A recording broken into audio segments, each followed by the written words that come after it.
Morning, everybody. So this week, I want to ask you about how you deal with making mistakes on the court and how you get rid of them.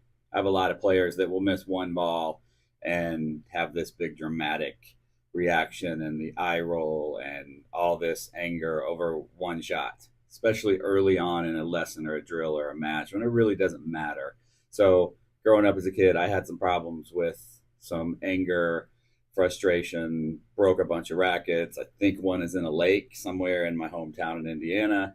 But I learned, and may have been one of my coaches, that the way I got rid of things was to call the score. As soon as I called the score, it was done. I was able to move on. So if I made a mistake, immediately I was the first one on the court to call the score, even if I wasn't serving. That was my way. Because in pro tennis, I remember watching the pros when someone was arguing with an umpire. As soon as the umpire called the score, that argument is over because you cannot go back. So I'm curious, what do you all do?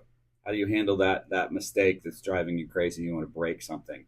I've heard people do the 3 second rule, the 5 second rule, look at their strings. What are good tips that you all use to deal with those small mistakes? So thanks a lot. Last week's top four, a lot of cool comments.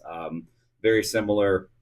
I think it must be my age group, but a lot of the Agassi, McEnroe, Connors, Everett, those groups. So thanks for responding. But if you got any great ideas for how to deal with those frustrations of missing one shot, I'd love to hear it.